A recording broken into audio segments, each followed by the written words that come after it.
Muy buenas tardes. Bajo conducta de la víctima e imputación objetiva en el derecho penal. Cuenta con estudios sobre los ámbitos de responsabilidad de víctima y autor en actividades arriesgadas, realizado bajo la dirección del profesor Dr. Jorge Barreiro y calificado como apto cum laude por unanimidad, premio extraordinario. Actualmente es catedrático de Derecho Penal en el Departamento de Derecho Público y Filosofía del Derecho de la Universidad Autónoma de Madrid. Es investigador y autor de diversas publicaciones y de numerosos artículos en revistas y contribuciones a obras colectivas. Participa también en publicaciones periódicas nacionales e internacionales, prólogos y presentaciones, traducciones, participación como ponente en conferencias y actividades académicas y clases extraordinarias. El doctor Cancio Meliá es miembro del Consejo de Dirección y director de Relaciones Internacionales del Instituto de Ciencias Forenses y de la Seguridad de la Universidad Autónoma de Madrid desde 2010 e investigador del Instituto de Derecho Penal Económico y Europeo en la Universidad de Coimbra desde también el año 2010. Además, cuenta con diversas publicaciones en temas de su especialidad. Recibamos con un cordial aplauso al doctor Manuel Cancio Meliá.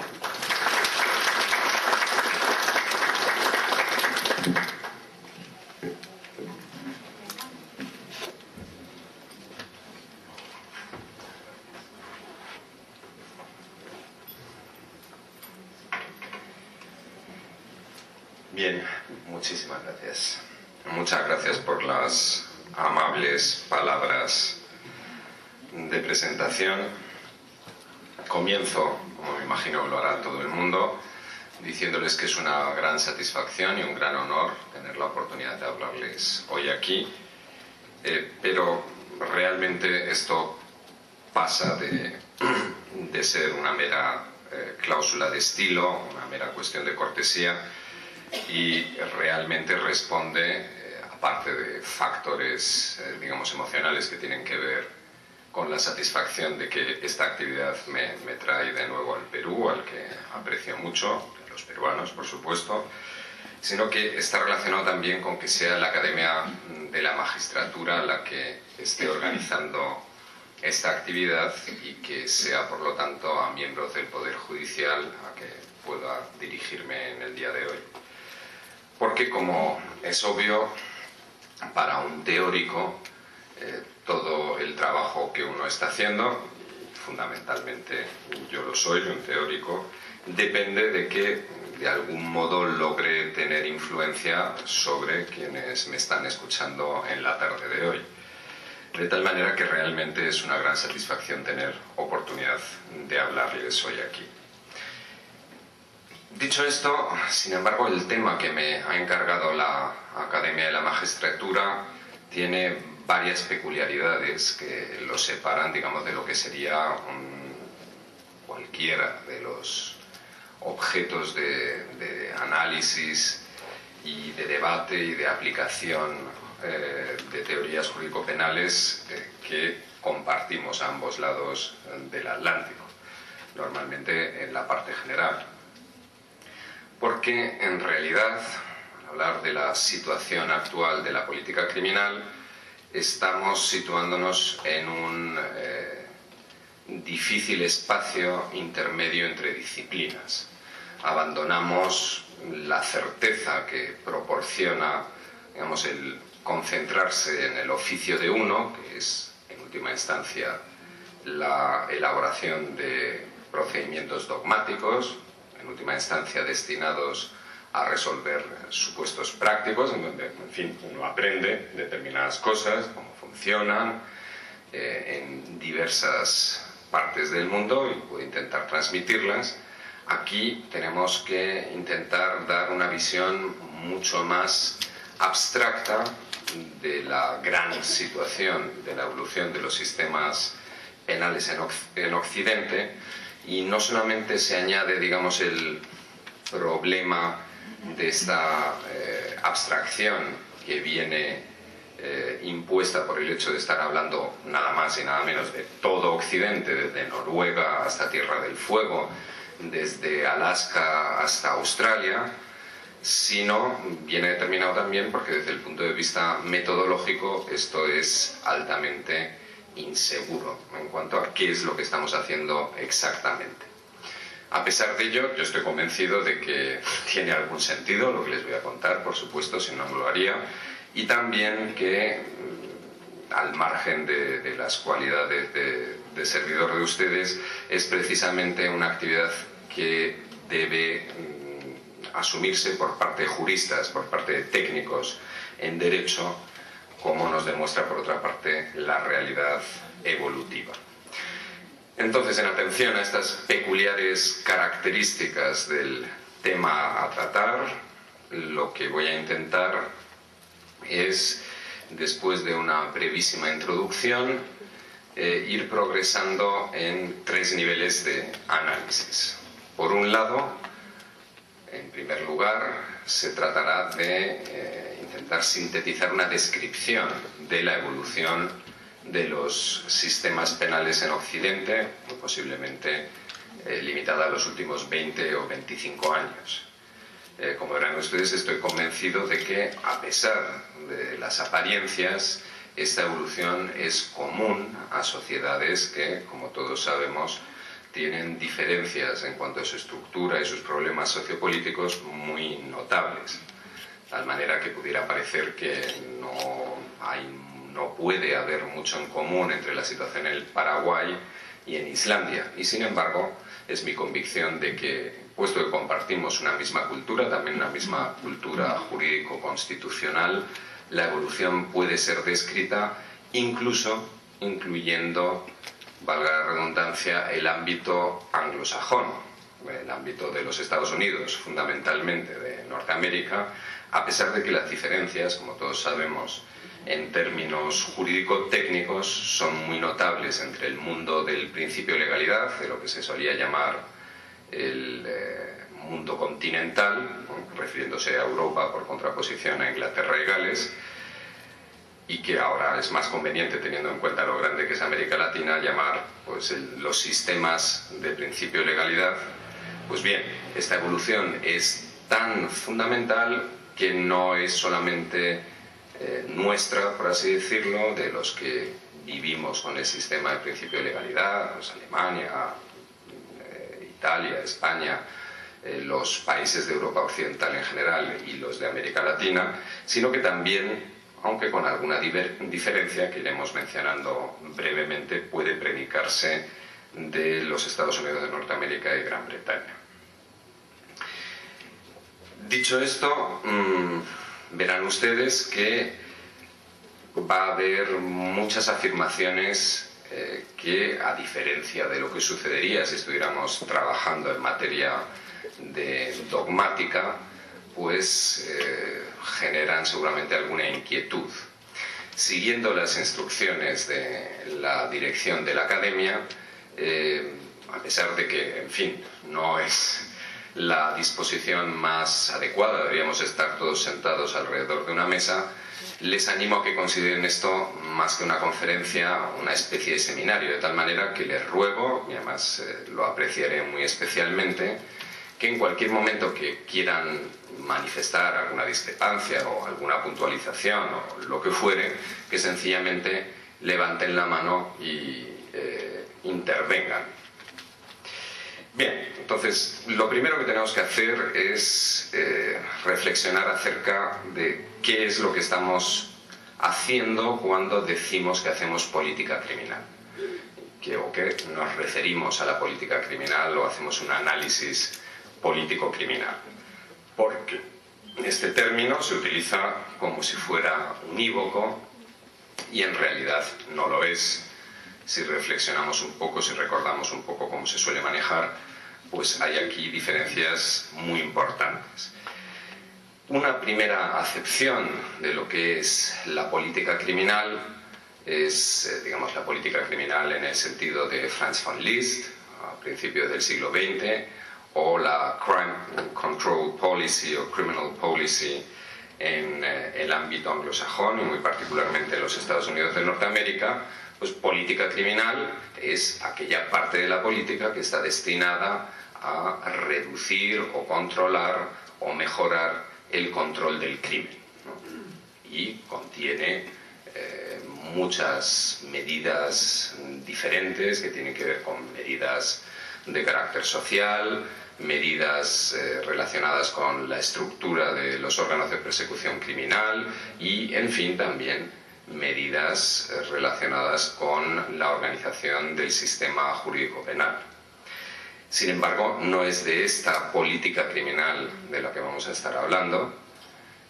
No creo que sea esa nuestra tarea, ni este sería el lugar adecuado para hacerlo, sino de la acepción de política criminal que, digamos, predomina implícitamente, porque no se suele explicitar,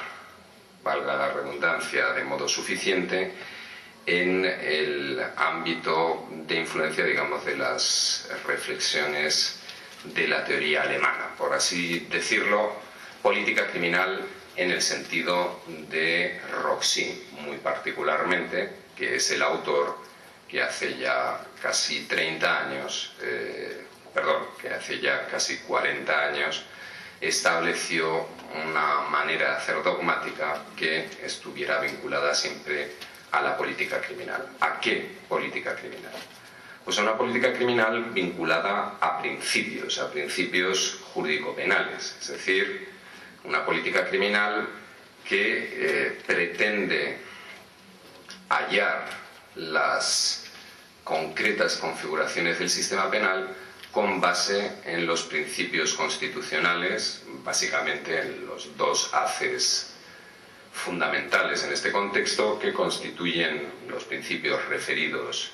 a la persona del sujeto, y muy fundamentalmente el principio de culpabilidad y el principio de responsabilidad subjetiva en sentido estricto, y por otro lado los principios que tienen que ver, y esto quizás incluso más,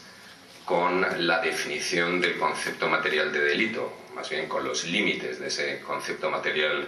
de delito que vienen digamos, combinados en el llamado principio de necesidad de la intervención penal, en palabras de Santiago Mir Puig, y que a su vez se pueden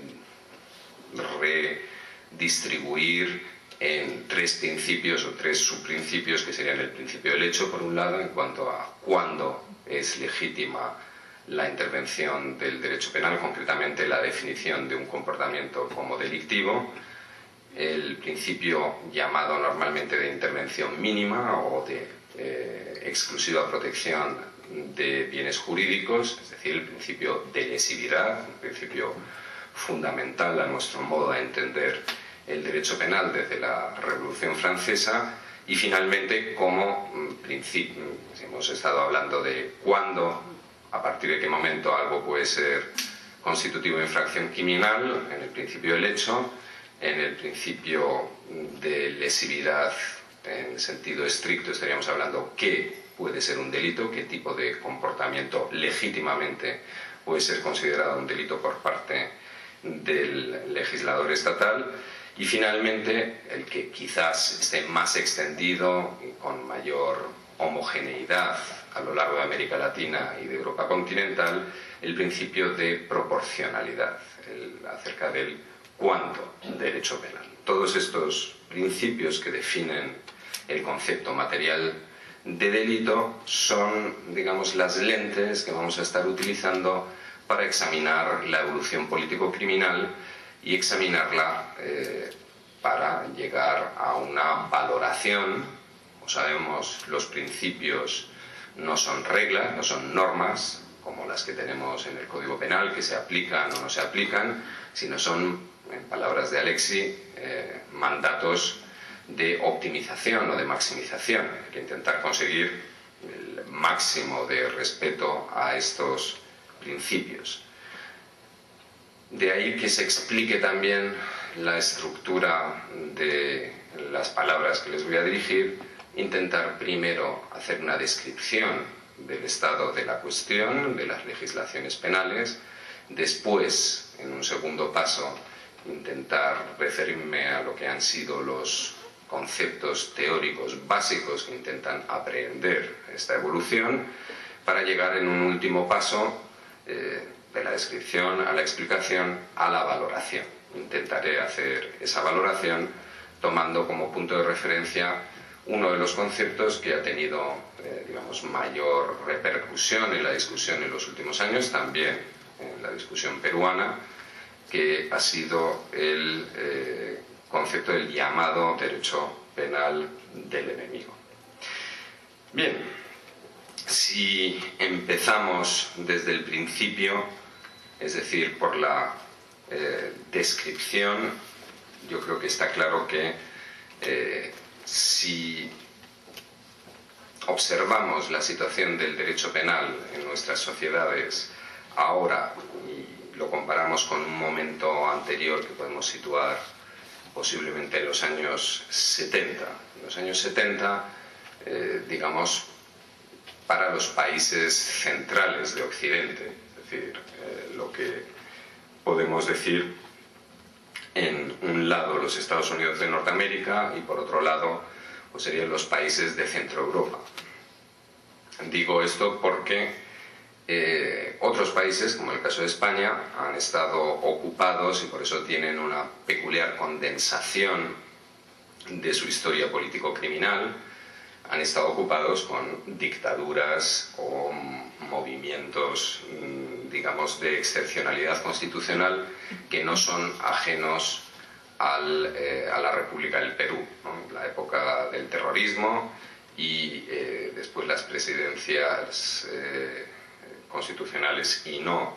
de Alberto Fujimori han constituido situaciones excepcionales en donde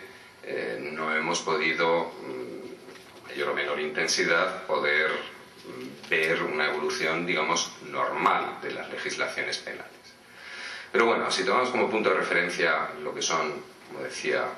las jurisdicciones, las legislaciones centrales, podemos trazar, grosso modo, un cuadro que sería, digamos, después de la Segunda Guerra Mundial, tenemos el proceso de incorporación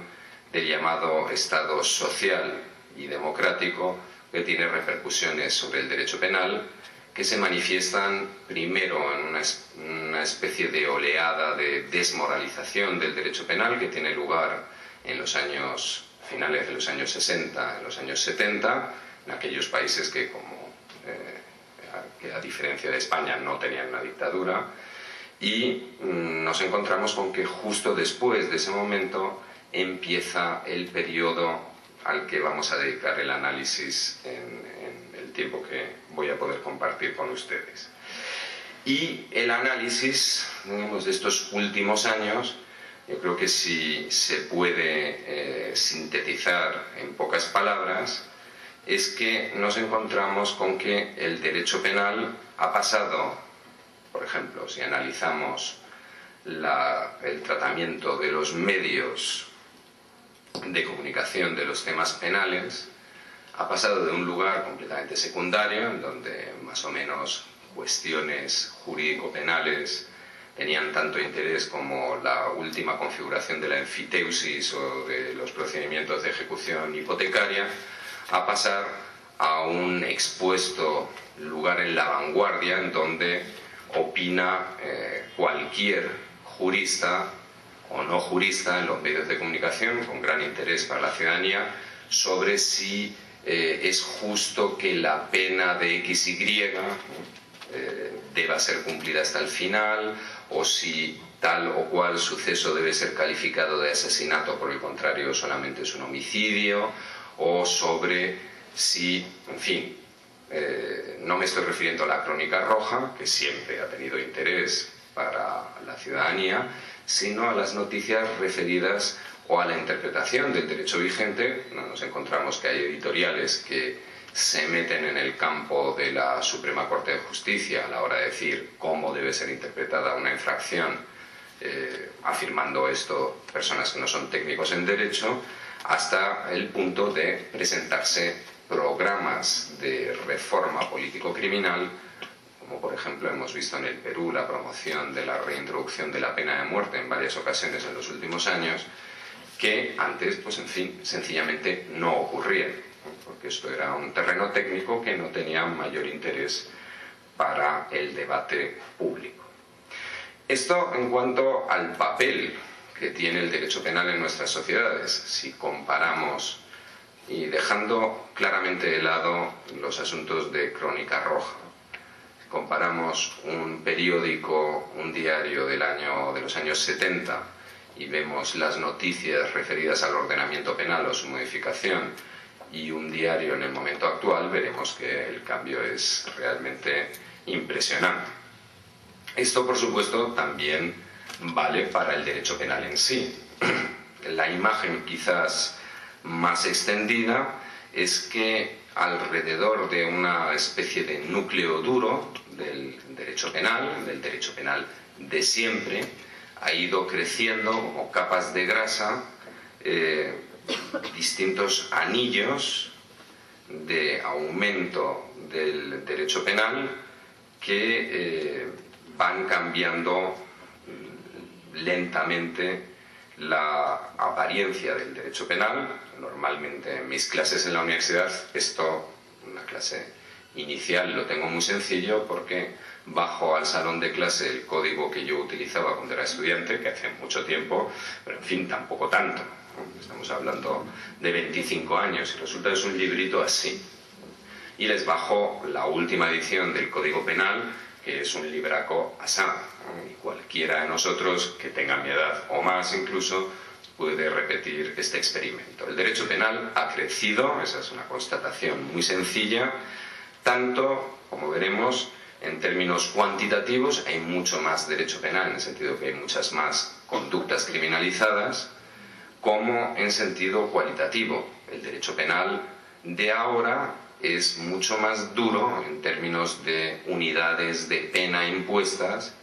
que el derecho penal de hace 30 años. Esto se puede afirmar respecto de cualquier ordenamiento. Y en el caso de mi país, concretamente de España, esto es especialmente llamativo porque nos encontramos con que el derecho penal de la dictadura, que terminó en el año 77, 2 años después de la muerte del dictador,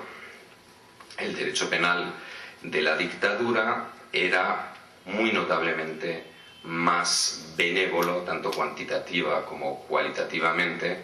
que el derecho penal que hemos construido en estos últimos 40 años de un régimen no dictatorial. Bien, por lo tanto, la primera constatación en la descripción de qué es lo que ha cambiado en el derecho penal está en el título de la monografía, que posiblemente sea la más relevante en el mundo, yo diría, para tener una imagen exacta de qué es lo que ha sucedido en los últimos años.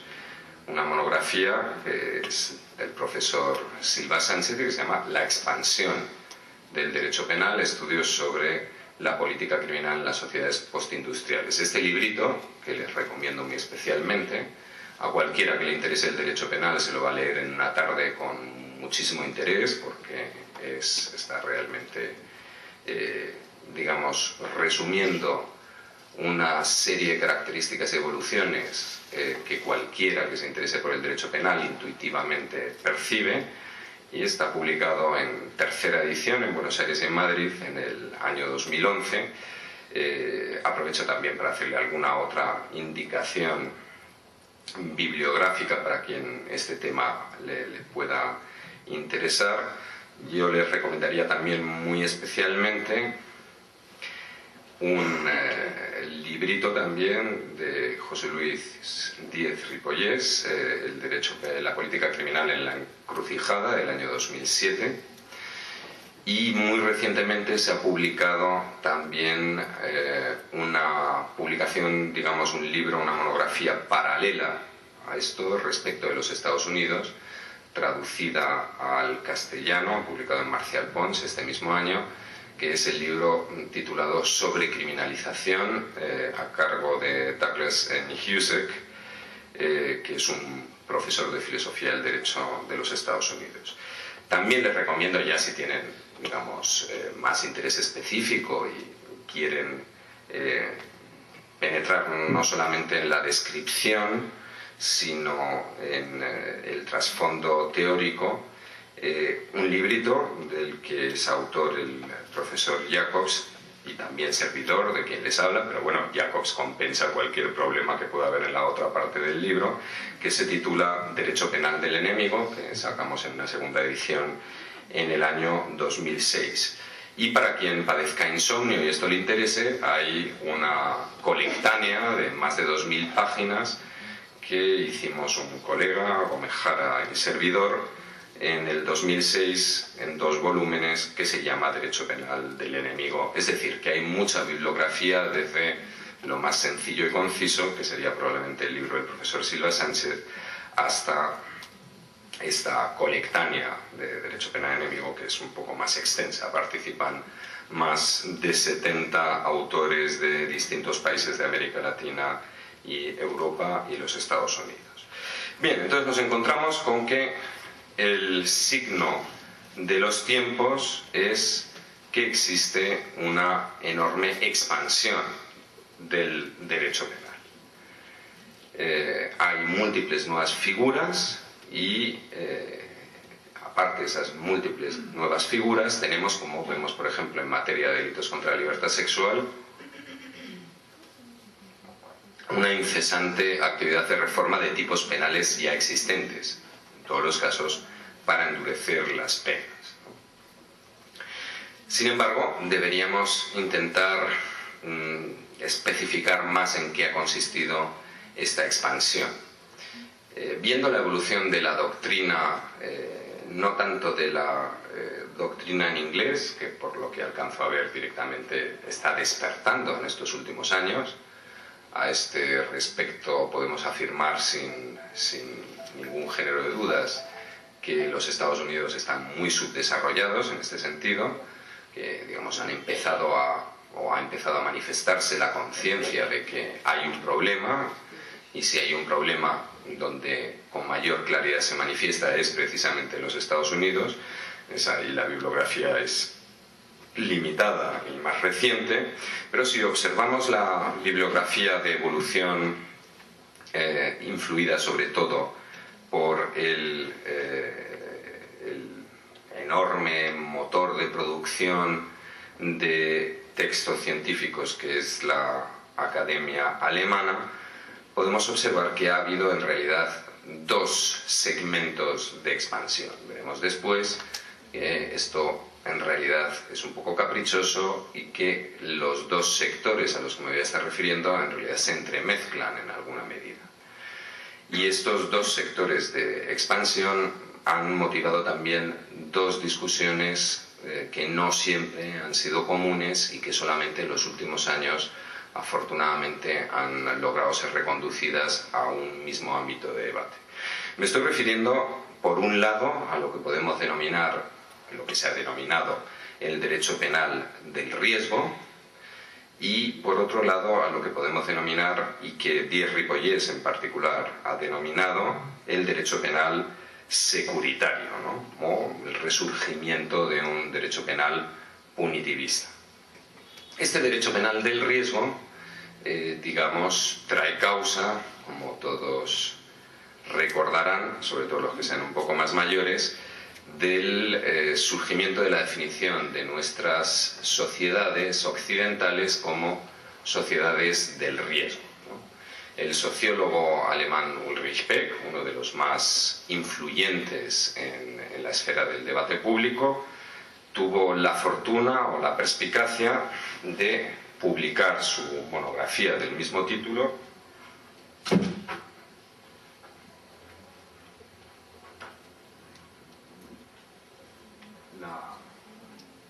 su estudio sobre la sociedad del riesgo precisamente en el año 1987, es decir, aquel año en donde digamos se hizo patente, al menos para Occidente y al menos para Centro Europa, más de una de estas características de la sociedad del riesgo, que es el accidente nuclear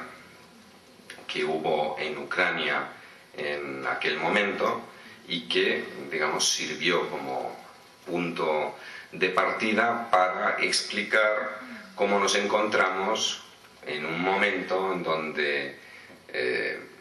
digamos, al menos los seres humanos que no viven en África o en países conflictivos de Asia, vivimos con el mayor nivel de seguridad personal frente a todo tipo de catástrofes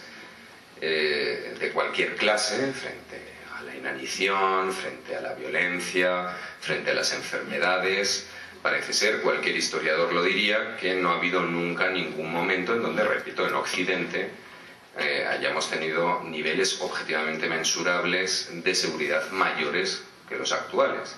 Y sin embargo, la percepción social de inseguridad es lo que autoriza y se cristaliza en aquel accidente de Chernóbil de una manera muy clara,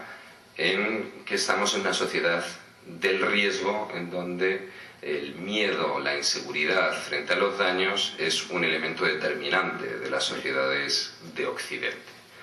Pues bien, a esta sociedad del riesgo se corresponde, no podría ser de otro modo, un derecho penal del riesgo. Este derecho penal del riesgo pues, se caracteriza porque se trata básicamente de, si hemos tenido una primera gran etapa del derecho penal de la humanidad, en donde el único tipo de delitos que realmente era considerado como tal era el delito doloso de lesión, el homicidio, el robo, el secuestro, la violación. Y después hemos tenido una etapa a lo largo del siglo XX en donde surgen los delitos imprudentes de lesión. Nos encontramos con una forma híbrida de infracciones que son los delitos de riesgo. Y digo que es una forma híbrida frente a las dos modalidades históricas tradicionales que constituyen el núcleo de las infracciones de nuestros códigos penales, porque vistos desde la perspectiva de los delitos imprudentes, los delitos de riesgo se constituyen en infracciones que son materialmente considerados tentativas de delitos imprudentes. Es decir, un delito de conducción bajo la influencia de bebidas alcohólicas de un vehículo de motor es un delito que materialmente lo podemos definir como una tentativa, puesto que está con carácter general no es punible, de un homicidio imprudente, de unas lesiones imprudentes. Y por otra parte, sin embargo, son conductas dolosas, puesto que el comportamiento del sujeto va dirigido precisamente, al menos con dolo eventual, a la realización del comportamiento riesgoso, no a la producción del daño, pero sí a la realización del comportamiento generador del riesgo. Son infracciones que, por otra parte, implican la existencia de, esto es lo que normalmente se utiliza para caracterizarlas, de un adelantamiento de las barreras de punición. Mientras que el legislador dice a la ciudadanía, mire, cuando instituye el delito de homicidio imprudente, no haga usted nada que al final no acabe constituyendo una lesión de un bien jurídico, es decir, no mate usted imprudentemente, y por lo demás deja al albur de cada ciudadano la administración de este mandato normativo. En cada sector de la vida uno debe procurar que de su ámbito de organización no surja una lesión del bien jurídico vida que llamamos matar por imprudencia. En el caso de los delitos de peligro, de los delitos de riesgo, lo que nos encontramos es que el legislador, al anticipar la barrera de punición, a no esperar a que se produzca el daño, nos dice sectorialmente para muy distintas cosas: no trafique usted o no entregue usted sustancias que están en tal lista de un convenio internacional que pueden acabar afectando a la salud de las personas, porque las drogas son malas. No conduzca usted un automóvil bajo la influencia de drogas o bebidas alcohólicas, porque esto puede acabar produciendo tal. Y lo define además, dice, es 0,5 miligramos de alcohol por litro de sangre. O no emita usted en materia de medio ambiente más que X microgramos por metro cúbico de emisiones de su industria que puedan resultar contaminantes, y etcétera, etcétera, etcétera. Es decir, que pasamos, como lo ha definido el profesor Jacobs, de una administración descentralizada, propia de los delitos imprudentes, organícese usted como quiera, pero que no surja de su ámbito de responsabilidad tal resultado lesivo, a una administración centralizada. No haga esto, no haga lo otro, no haga lo de más allá. Es decir, nos encontramos aquí con, digamos, una dirección mucho más potente por parte del Estado, mucho menos clara, porque aunque un penalista tan importante como Santiago Mir Puig ha dicho, bueno, si comparamos los delitos de peligro abstracto con los delitos de lesión imprudentes, nos encontramos con que el principio de legalidad está mucho mejor servido en los delitos de peligro abstracto, precisamente por lo que estaba diciendo antes de lo que la norma primaria, la de conducta, lo que la norma de conducta implica es mucho más sencillo. No es prudente, por ejemplo, manejar un automóvil un día de mucha lluvia a 10 kilómetros, a una velocidad 10 kilómetros por hora inferior a la máxima autorizada. Digamos, todo esto pues requiere de todo un proceso de concreción de la norma que normalmente en este ámbito de cuestiones tiene lugar a través de la teoría de la imputación objetiva y necesita peritos en derecho, es decir, que nos da de comer a los que estamos aquí presentes, porque hay que determinar, por ejemplo, si un niño de 4 años se cae de un tobogán y se desnuca y muere, necesita un análisis por parte del fiscal o del juez de instrucción o de los juristas que intervengan para averiguar si nos encontramos ante un desgraciado accidente, que no debe preocuparnos como órganos de la Administración de Justicia, de si por el contrario nos encontramos ante un delito de homicidio imprudente en comisión por omisión de la persona que estaba cuidando a este niño. Es decir, necesitamos de un proceso de subsunción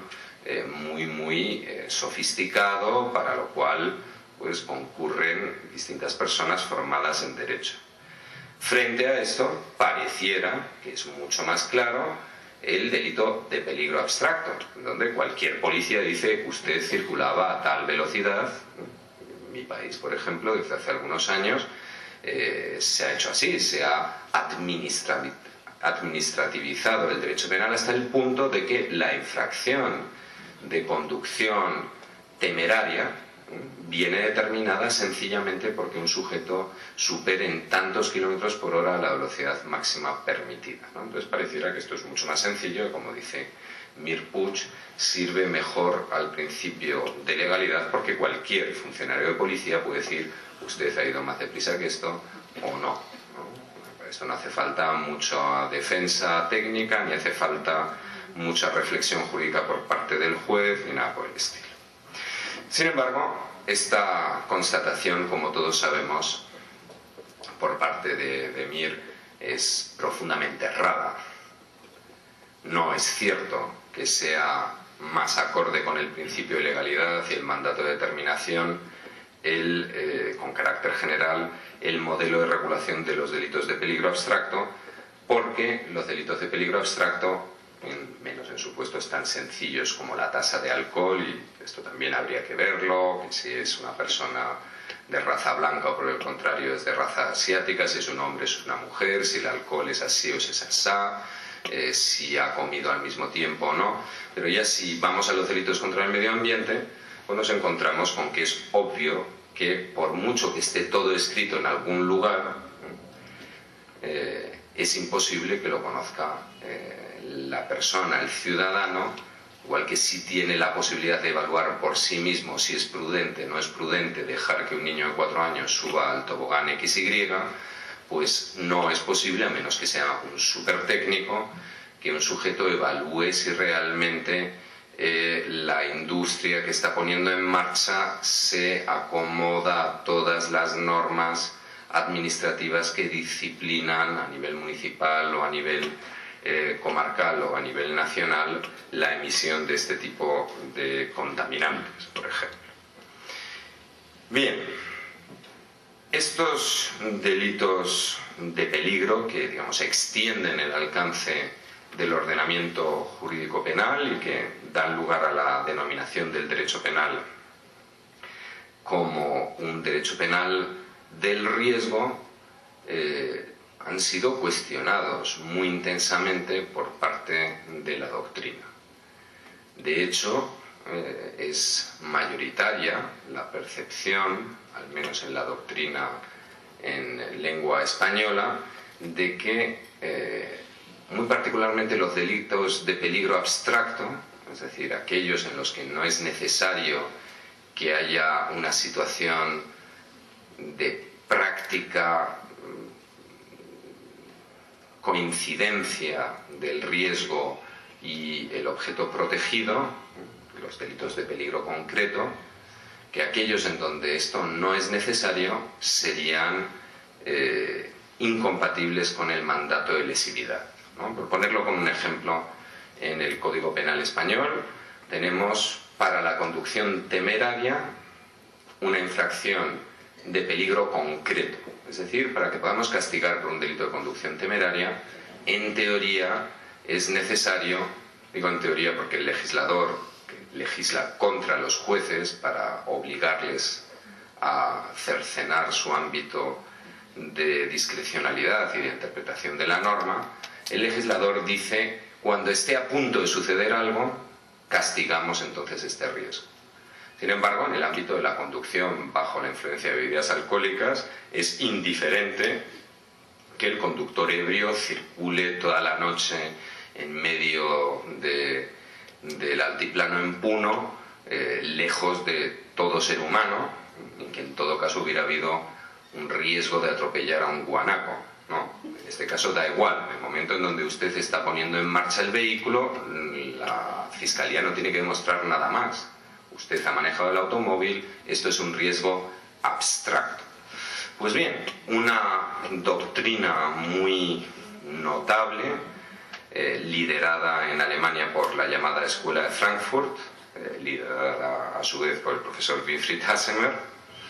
viene manifestando que toda esta criminalización sería ilegítima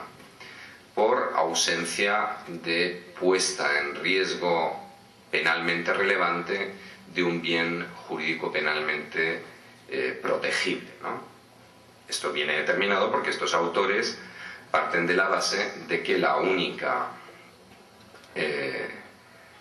clase de bienes jurídicos que puede legítimamente criminalizarse es los bienes jurídicos de carácter personal, como la vida, la propiedad, la libertad sexual, la libertad ambulatoria, etcétera, etcétera, más algunos delitos, algunos bienes jurídicos realmente nucleares para la existencia de un sistema social. No es que estos autores rechacen por completo la existencia de bienes jurídicos colectivos, pero sí afirman que estos hay que limitarlos, pues yo qué sé, al delito de prevaricación y al delito de rebelión, a las cuestiones básicas, digamos, necesarias para el desarrollo individual de cada uno. Este es el llamado concepto crítico o concepto personal de bien jurídico. Bien, sin embargo, la legislación va por otro lado. Dejándonos ya de este contexto teórico de lo que suponen los delitos de peligro, lo mejor es que hagamos referencia a algunos de los sectores de regulación en donde esto se manifiesta. Desde luego, un ámbito que ha generado mucha discusión, y con razón, como veremos, son los delitos o todo el derecho penal del medio ambiente. Y ha generado especial discusión porque la mayoría de los ordenamientos, como es el caso del ordenamiento español, se formulan los delitos contra el medio ambiente ahora, en la última versión que existe desde hace casi 20 años, con una perspectiva ecocéntrica, es decir, que aquí por definición no es necesario que se vea afectado ningún bien jurídico perteneciente a un ser humano real, ni siquiera la propiedad, sino que el medio ambiente se protege en sí mismo. De ahí la denominación de derecho penal medioambiental ecocéntrico. Después hablaremos algo de estas infracciones. Es obvio que llaman especialmente la atención y han producido una especial discusión por parte de los críticos y por parte de quienes no son críticos con esta regulación en principio, porque aquí, en fin, se está hablando, en el mejor de los casos, para hallar una conexión con, digamos, los bienes jurídicos individuales, con los seres humanos, de la protección de las condiciones de vida de la especie humana en el futuro, ¿no? Pero no estamos hablando de que sea necesario que se produzca ninguna afectación concreta para nadie concreto que viva en este momento. Otro ámbito en donde surgen estas figuras de peligro son el derecho penal económico, el derecho penal de los negocios y muy particularmente aquellas infracciones que tienen que ver, por un lado, con el mercado y los consumidores y por otro lado con las conductas en el ámbito de las sociedades anónimas como elemento vertebrador de la actividad económica en el capitalismo y más en el momento actual, donde las grandes corporaciones dominan claramente la actividad económica. Aquí nos encontramos con que si tenemos un delito de abuso de información privilegiada, el bien jurídico protegido pues es algo así, dependiendo de los autores, como el correcto funcionamiento de los mercados financieros o la confianza en los mecanismos de determinación de precios de los mercados de valores o de los sistemas bursátiles. Nos encontramos, por otro lado, dentro de este derecho penal del riesgo, también con conductas que tienen que ver, los hemos mencionado antes, es otro caso muy claro, con el derecho penal del tráfico rodado, con el derecho penal, la última denominación que está de moda ahora y que ha utilizado el legislador español, el derecho penal de la seguridad vial. Podríamos hablar de otros muchos segmentos de regulación que podríamos adscribir a este derecho penal del riesgo. Pues bien,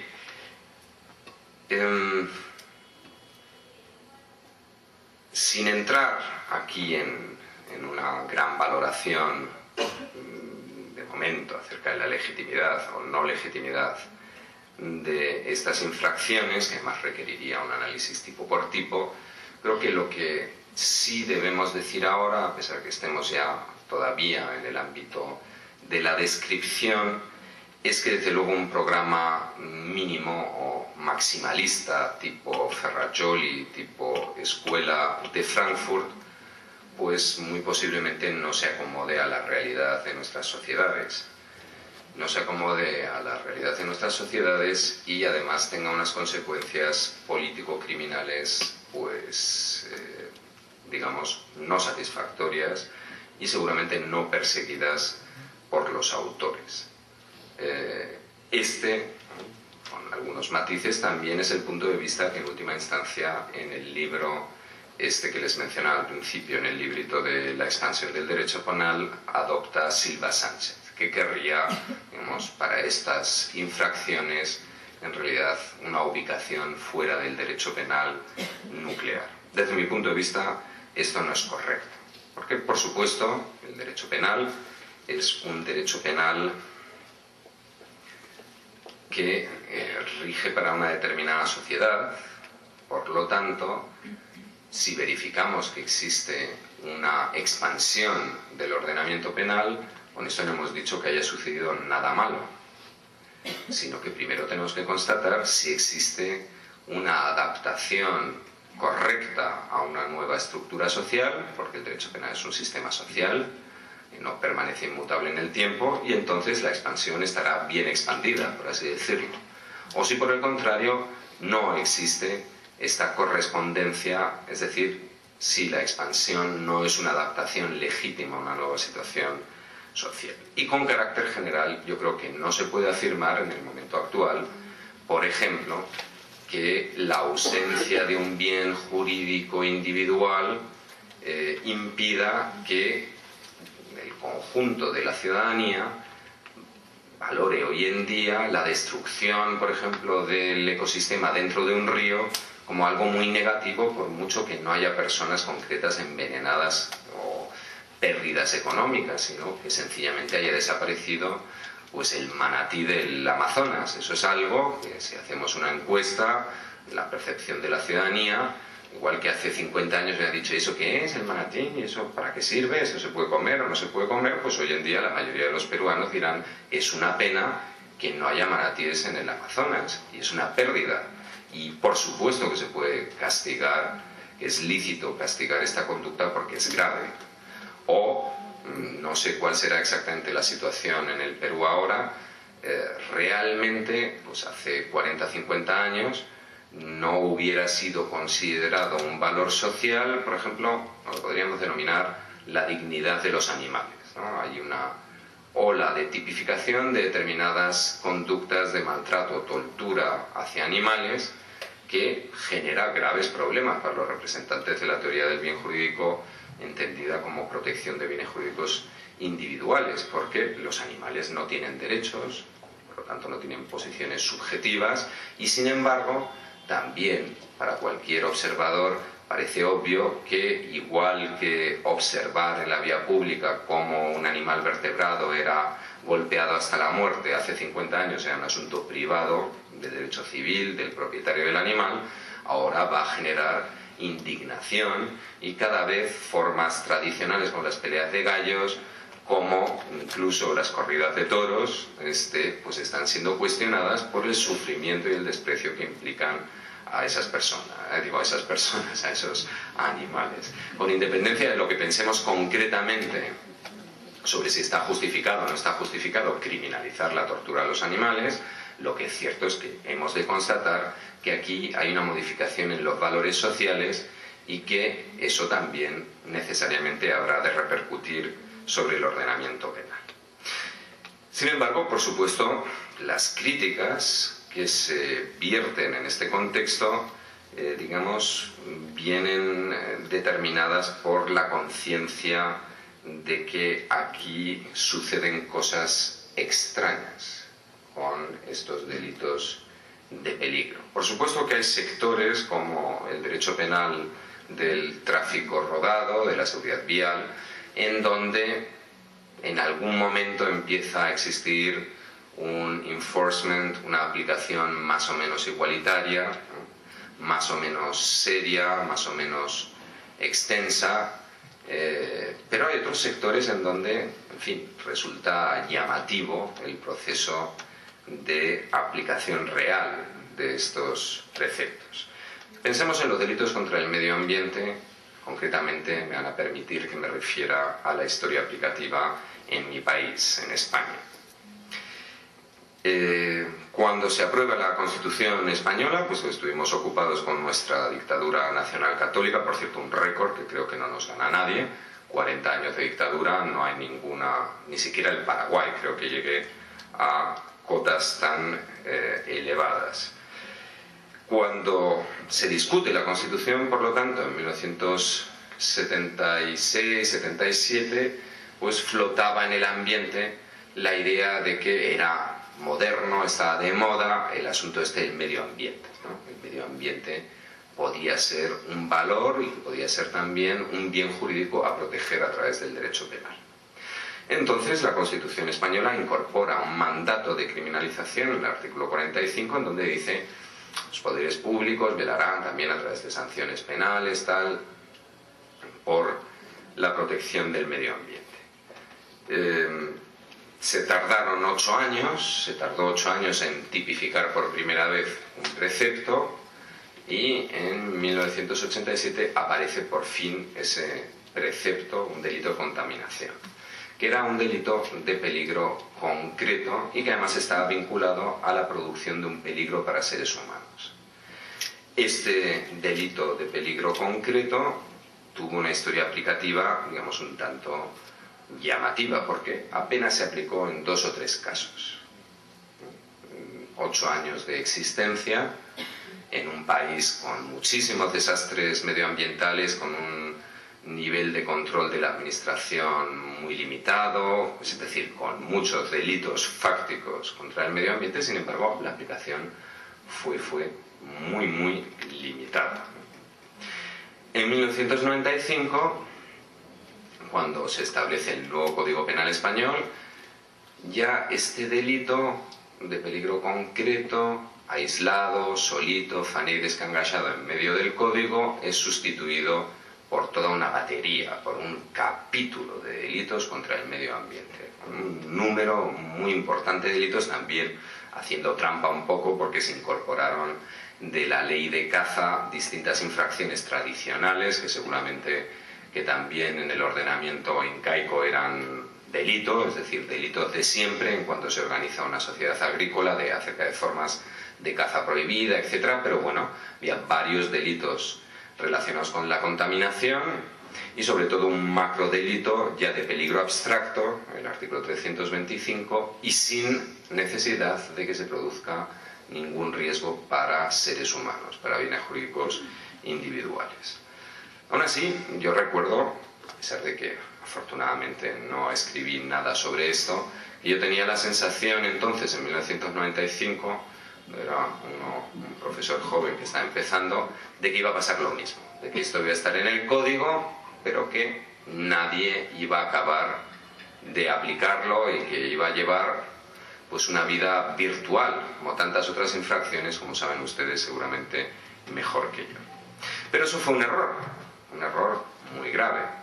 porque hoy, si ustedes van a una base de datos de jurisprudencia española, hay decenas y decenas y centenares de supuestos de aplicación del derecho penal del medio ambiente y muy particularmente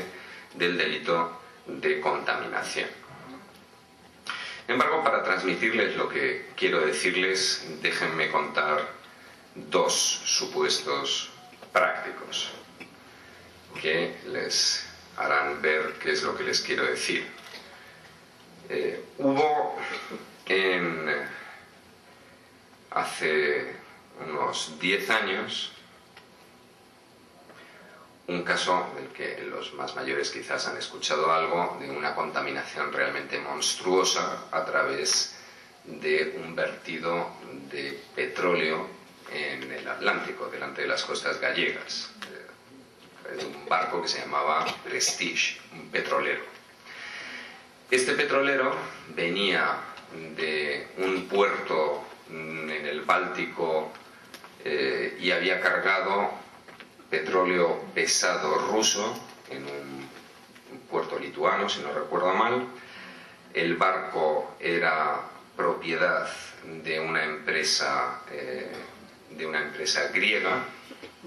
y estaba tripulado por un capitán griego y una serie de marineros internacionales. Había sido certificado como, digamos, navegable por una sociedad de certificación china en Shanghái, y la propiedad del petróleo se perdía, digamos, en un entramado de sociedades anónimas peligrosamente cerca del gobierno de la Federación Rusa. Entonces este barco llega delante de las costas gallegas en medio de un temporal muy importante. Era además un barco monocasco, es decir, no tenía una doble cubierta. Conclusión que empieza a tener problemas cuando dejan de funcionar sus motores y amenaza zozobra. Y entonces el gobierno español primero intenta ordenar al capitán que vaya hacia aguas portuguesas. Pero bueno, los portugueses tienen su armada y entonces hay un barco y dicen no, usted no va a entrar aquí. Según luego dicen los técnicos, dicen que en estos casos es necesario llevar al barco a una bahía para que se hunda ahí y que la contaminación, en su caso, cerrando la boca de la bahía, se limite a esa zona. Sin embargo, el gobierno español, el ministro estaba cazando por ahí, no estaba en su puesto en Madrid, toma la persona que estaba al mando ahí, porque el ministro estaba cazando con un amante, el caso es que no tomaba el teléfono, no atendía el teléfono, toma la determinación de mandarlo lejos, no se le ocurrió otra cosa. Al final el barco se hunde y se produce una contaminación de centenares de kilómetros de la costa gallega, afectando no solamente al paisaje, es decir, porque esto era además un petróleo que se forman bolas, mancha todo, sino que esa es una zona de producción marisquera y produjo daños muy importantes a la pesca y al marisqueo en esa zona. Bien, ¿qué se imaginan ustedes que ha ocurrido con este caso? Este caso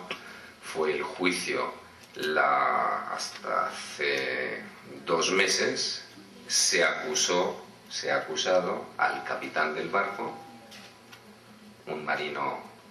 que según parece no hizo nada mal, nada más que llevar un barco que no está en condiciones y no está suficientemente asegurado, y a un sujeto en el ministerio que de alguna manera se estima responsable de que se diera la orden de salir a alta mar al barco.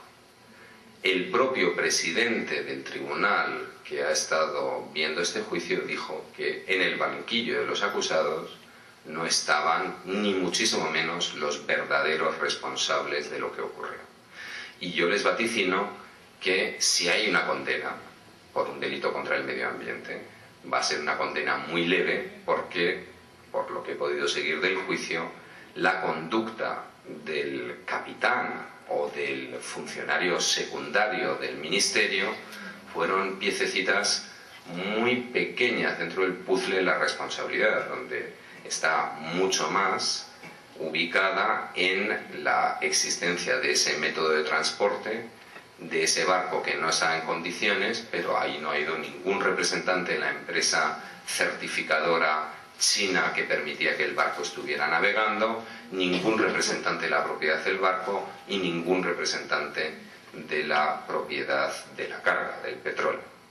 O sea, aquí se han juzgado 2 individuos que pasaban por ahí prácticamente. Bien, entonces, ¿cuáles son los casos en donde si la mayor catástrofe o una de las mayores catástrofes medioambientales que ha habido en mi país en los últimos años no va a ser, digamos, materia de un verdadero tratamiento a través del delito de contaminación? ¿Cuáles son entonces los casos que llenan los repertorios de jurisprudencia? Pues casos como el siguiente. Nos encontramos con que la ciudad de Madrid tiene una administración extraordinariamente mala en términos de calidad y de efectividad, también en términos de honorabilidad. Es una administración en donde hay más casos de corrupción de lo que es normal, y el caso es que sea por lo que sea, por corrupción, por ineficiencia, por lo que fuere, nos encontramos con que la mayoría de los locales que desarrollan su actividad en Madrid no gozan de la correspondiente licencia municipal. Ese también es el caso de varias discotecas. Entonces, hace 4 o 5 años había una discoteca en el centro de Madrid, en verano, con mala insonorización, martirizando la vida de las personas que vivían cerca de él. Una de las personas martirizadas, que tenía una niña pequeña, una compañera mía de la universidad, cosa que era desconocida para los propietarios de la discoteca, porque si no hubieran cambiado de actitud, hubieran insonorizado su local, hubieran conseguido la licencia, hubieran hecho algo, por lo que les voy a contar ahora. porque esta mujer, que es abogada, después de intentar conseguir que la policía municipal hiciera algo, diciéndole: este local no tiene licencia, vengan a medir el ruido en el cuarto donde duerme mi bebé. Entonces un día la policía municipal no iba porque no tenía gasolina para el coche, otro día iba porque tenía otra cosa que hacer, otro día iba pero los aparatos para medir el ruido no funcionaban. El caso es que no pasó nada. Y lo que hizo mi amiga es interponer una querella criminal por delito contra el medio ambiente. Y lo que ha acabado sucediendo, y este no es un solo caso, sino que hay media docena de casos, que ha sido condenado por un delito contra el medio ambiente a una pena de ingreso en prisión el propietario de la discoteca en cuestión. Porque es una vía típica de realización de la infracción, la de producción de ruidos, y aunque no hay aquí ningún sistema ecológico, pues una de las hipótesis del tipo es afectar a la salud de las personas. La salud de las personas se ve afectada por la existencia de ruidos que impiden dormir y, por lo tanto, condena 2 años y 4 meses.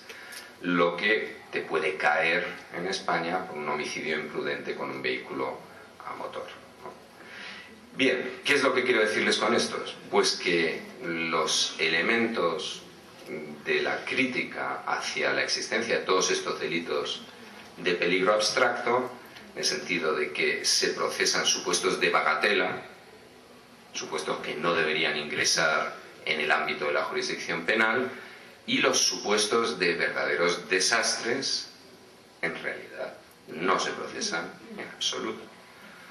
Sí, solo les daré otro ejemplo, quizás alguno de ustedes tenga alguna relación personal con esto. Hasta hace 3 semanas, el único precedente de aplicación del delito de abuso de información privilegiada en la jurisdicción española era un caso que afectaba a una persona, por eso digo que quizás mantenga alguna relación lejana con ustedes, que es el presidente de Telefónica, la empresa más importante de España. Este ciudadano, que se llama César Alierta, eso no es que lo diga yo, sino que lo dice una sentencia del Tribunal Supremo, cuando era presidente de una empresa pública, la empresa pública del monopolio de tabacos, porque es una característica del capitalismo español, de Madrid, ¿no? El capitalismo ventajista, cerca del poder, no arriesgando el dinero de uno, sino siendo una especie de funcionario. Bueno, pues este individuo, como dice el Tribunal Supremo, no es que lo diga yo,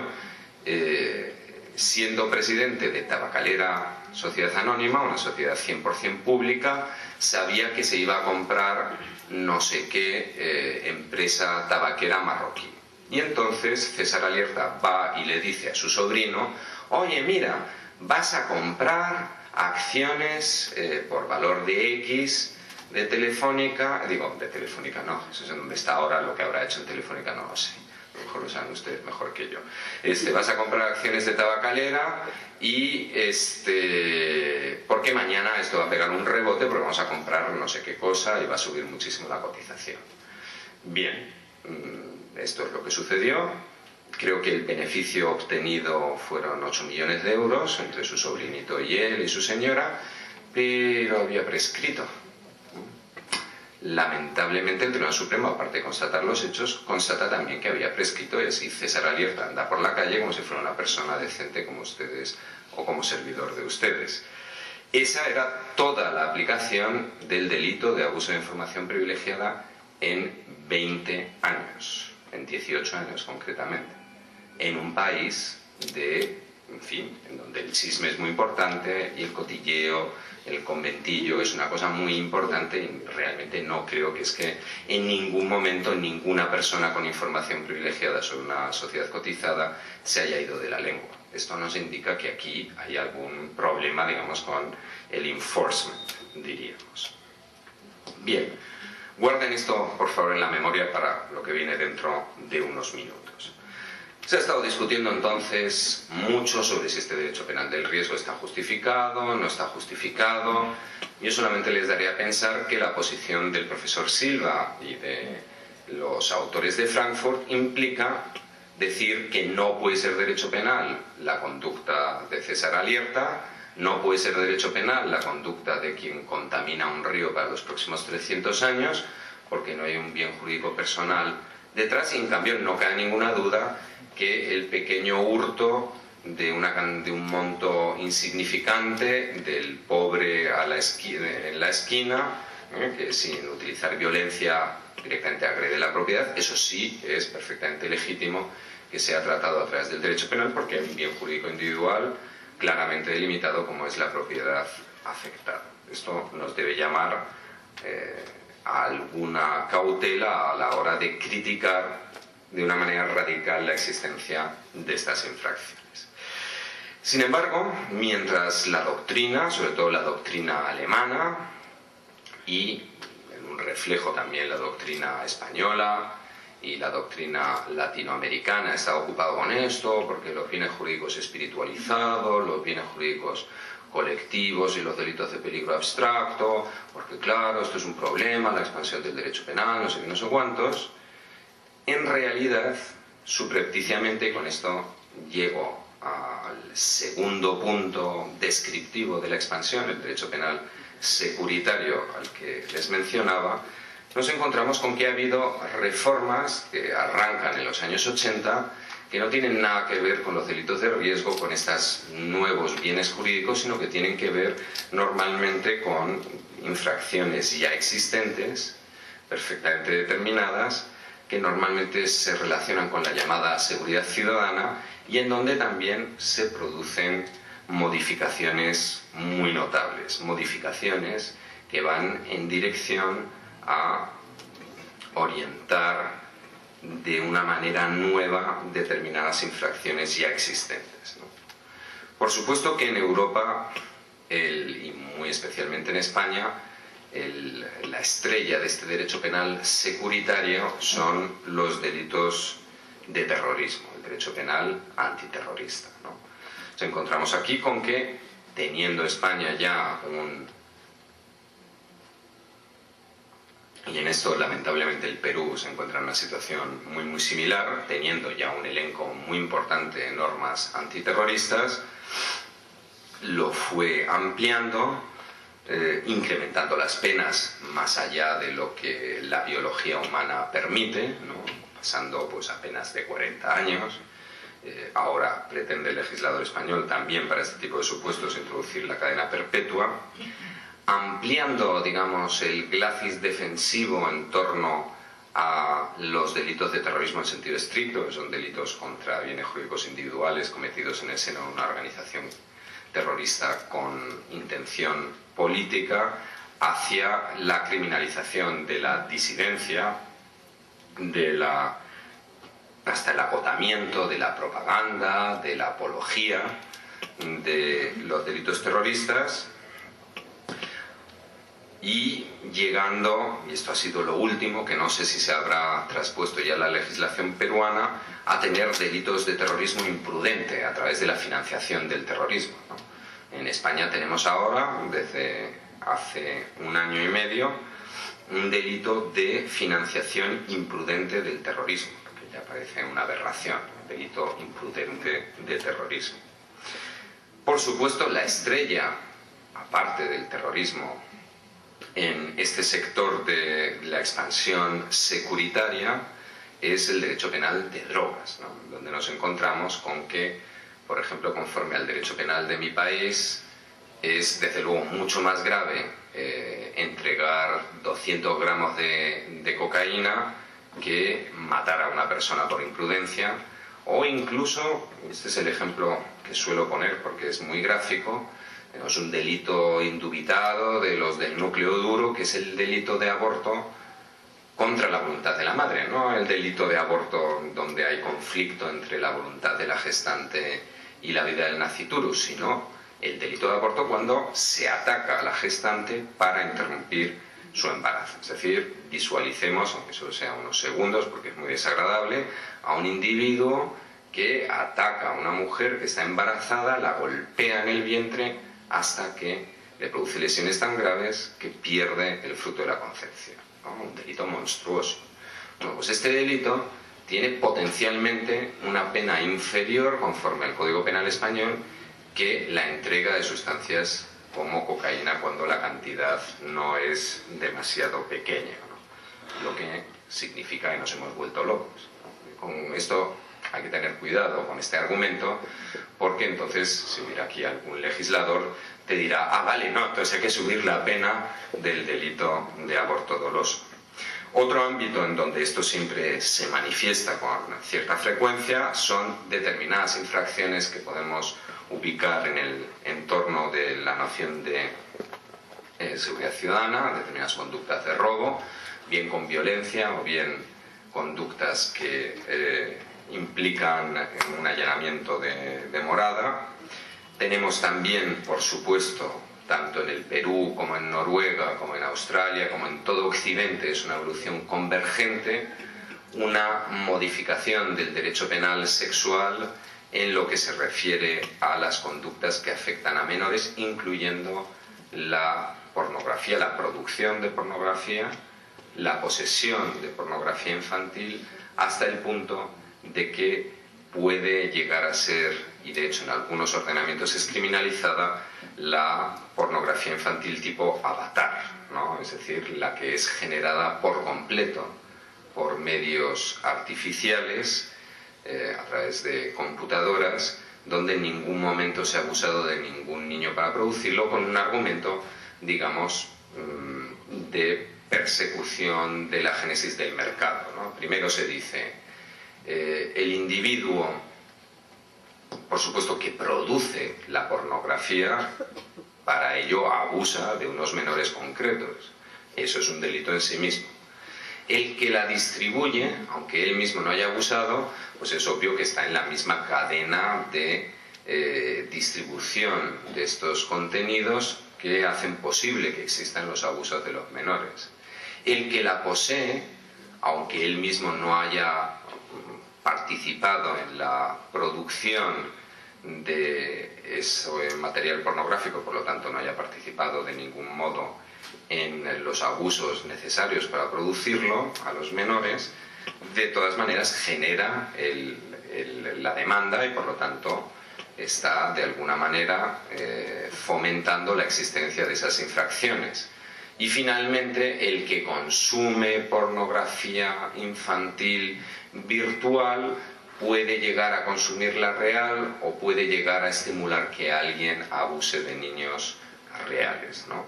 Pues aquí tenemos una espiral donde se incrementan las penas y se extiende el alcance de todas estas infracciones. Y finalmente tenemos también en algunos países europeos y muy posiblemente en un futuro cercano también en países americanos, un derecho penal securitario en materia de inmigración, ¿no?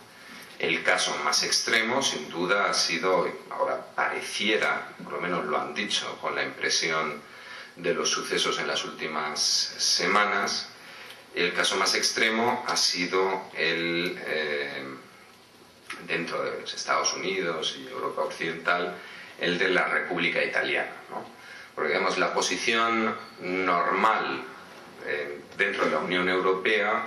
y también la posición de los políticos en los Estados Unidos es la de decir, es la posición, digamos, característica de la hipocresía. Decir, ¿por qué van a venir estos ciudadanos que vienen de países de África como Sierra Leone a vivir a territorio de la Unión Europea? Con lo bien que se vive allí, con sus guerras civiles y sus enfermedades contagiosas y su inanición. Lo que ocurre es que estos pobres negros, infantilizándolos, han sido engañados por las famosas mafias de la inmigración. Y por lo tanto, tenemos que criminalizar las conductas de quienes favorecen la inmigración irregular con penas muy, muy graves. En el caso de España, incluso yendo, por supuesto, mucho más allá de lo que demanda la Unión Europea, se llega a criminalizar la facilitación de la inmigración irregular, aunque el sujeto no obtenga ningún lucro de esto. Y bueno, hasta que los tribunales pusieron un poco de orden, llegó a condenarse a un sacerdote que tenía en su casa a unos africanos y les daba cobijo, alimento y hasta les había ofrecido un vaso de agua. Entonces, hasta que, digamos, la jurisprudencia dijo, no, mire, favorecer la inmigración irregular se refiere al paso de la frontera, o sea, el que haga de buen samaritano no está realizando una infracción, pero, digamos, todo esto es una construcción obviamente hipócrita. En vez de señalar que son las reglas restrictivas de inmigración las que producen las redes de inmigración irregular, en vez de señalar que es que las personas que huyen del norte de África es que vienen de países en donde es muy fácil morir y muy difícil llevar una vida digna, lo que hacen los legisladores europeos es practicar la hipocresía. Es decir, hay unas mafias que engañan a estos pobres infantilizando a los migrantes como si fueran estúpidos y como si nosotros no, quiero decir, muy particularmente los españoles y los italianos en general, todos los europeos no hubiéramos migrado a este continente continuamente sin que nadie nos dijera que nos habían engañado ni que fuéramos sometidos al derecho penal. Nos encontramos, aparte de esta versión hipócrita, la versión italiana, propiciada en la llamada, en el paquete sicurezza, en la llamada Ley Bossi-Fini, promovida por el entonces primer ministro, el delincuente Berlusconi, ya condenado, que ha llevado a Italia a abandonar el concierto de las naciones civilizadas, porque en Italia es delito estar residiendo en territorio italiano sin disponer de una administración, de una situación administrativamente regular. Es decir, es delito existir. También habían incluido en el paquete sicurezza como delito una agravante general para cualquier delito ser inmigrante irregular. De tal manera que si uno realizaba un delito de acoso sexual estaba agravado porque uno era inmigrante irregular, que si era un delito de hurto pues era más grave por ser inmigrante irregular. Los nazis también tenían esto, era más grave un hurto cuando lo cometía un polaco, por supuesto, que cuando lo cometía un sujeto ario. Pero bueno, esta concreta, digamos, tipificación de una agravante genérica fue eliminada por el tribunal, por la Corte Costituzionale italiana, fue eliminada por ser contraria al principio de igualdad. No puedo dejar de referirme a que sería injusto dejar la calificación del entonces primer ministro Silvio Berlusconi solo en esto, porque, como sabemos por recientes sucesos, Berlusconi, siempre que sea para que se prostituya a una joven extranjera, no tiene nada en contra de los irregulares. O sea, si es para puta, sí, no hay ningún problema con que llegue alguna joven marroquí y esté, digamos, desplegando sus servicios al primer ministro, ¿no? En ese caso vemos que no hay racismo de ninguna clase y que se le acepta con naturalidad. Vemos entonces, por cierto, una última nota, que aquellos países que tienen la fortuna que no hemos tenido ni los peruanos ni los españoles de no tener terrorismo, cuando no hay terrorismo surge un equivalente funcional, que es la criminalidad organizada. Y nos encontramos en Brasil, por ejemplo, con la ley de crímenes hediondos, que está fundamentalmente destinada al narcotráfico, a la criminalidad organizada, a las reformas constitucionales que ha habido en México en torno a las garantías constitucionales para los registros y otras medidas invasivas donde rigen reglas completamente distintas para la criminalidad organizada, para la presunta criminalidad organizada, porque claro, hasta que no nos encontramos con que hay una condena, no sabemos si realmente estamos ante una criminalidad organizada y, sin embargo, las reglas para un registro domiciliario, para la intervención de comunicaciones, son desde hace algunos años, en virtud de la Ley Federal de Criminalidad Organizada, distintas, ¿no? Bien, esta sería, digamos, la parte descriptiva, lo que me deja con 15 minutos para todo lo demás. Voy a intentar resumirlo al máximo. La parte descriptiva nos muestra que, en contra de lo que nos indica la realidad de la evolución de nuestros sistemas penales, no solo consiste la expansión del derecho penal en la expansión a través del llamado derecho penal del riesgo, propio de los años 80 y 90, sino que muy especialmente tenemos también un derecho penal securitario que podría hacernos pensar que es como un nuevo pendolazo del movimiento de ley y orden. Después les diré porque me parece que esto no es repetir la historia, básicamente porque la historia nunca se repite y en este caso tampoco se repite. No es que estemos recuperando aquí concepciones de ley y orden de los años 50, sino que estamos en el siglo XXI. Esta confusión viene determinada de una manera muy notable por lo que en España llamamos papanatismo, es decir, pensar que todo lo que viene de fuera es más importante y más valioso de lo que nosotros hacemos. No seré yo, desde luego, el que discuta, más filogermánico que yo, creo que no se puede ser como penalista, la superioridad indiscutible de la producción académica alemana. Lo que les quiero decir es que la situación al sur de los Pirineos y de los Alpes, y particularmente en este continente, también en España, en países más al sur de Europa y en Centro Europa y en el norte de Europa, es muy distinta. Es muy distinta porque nos encontramos con que la pena privativa de libertad, menos para 4 infracciones realmente muy graves, para las violaciones, los homicidios, etcétera, etcétera, la pena privativa de libertad está desapareciendo en países como Alemania. Cada vez se impone menos, de tal manera que comparemos lo que puede, ustedes hacen su cálculo para la situación peruana, aunque estudié en un determinado momento los delitos contra la libertad sexual, incluso tuve la oportunidad de publicar un artículo. Desde entonces ha habido como 3 o 4 reformas, a pesar de que esto fue hace 10 años, de tal manera que no sé cuál es exactamente la situación, pero yo les diré, un abuso sexual sin violencia respecto de niños pequeños en Alemania llevaría a una pena, sí, de ingreso en prisión, pero de ingreso en prisión unos 2 añitos, ¿no? Porque la pena iba a ser de unos 3 años y medio, y ya es una pena grave. En España, esa misma conducta conduce a una pena, tratándose de 2 niños que han sido abusados, de 18 años. Una pena que no se puede imponer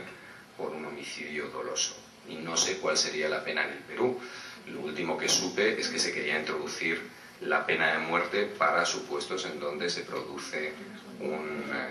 caso de muerte en el contexto de un abuso sexual a menores. Entonces, la presencia de la pena privativa de libertad de prisión en los Estados Unidos, en América Latina, en el sur de Europa, no se compara con la práctica desaparición de la ejecución real de penas privativas de libertad en Centro Europa y en el norte de Europa. Eso es lo que ha motivado que con razón los alemanes hayan estado más preocupados del derecho penal de los negocios o del derecho penal del medio ambiente que de un fenómeno que allí no existe de la misma manera que existe entre nosotros. Bien, esto, lo que les he dicho hasta ahora, aunque bueno, ya habrán visto ustedes alguna opinión de servidor que se percibe en la descripción, esto es una mera descripción de lo que realmente ha sucedido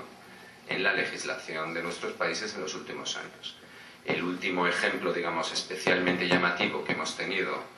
en los últimos días, la semana pasada concretamente, es que España ha sido condenada por el Tribunal Europeo de Derechos Humanos porque su Tribunal Supremo, su Tribunal Constitucional habían convalidado una reinterpretación retroactiva de las normas de cumplimiento aprobadas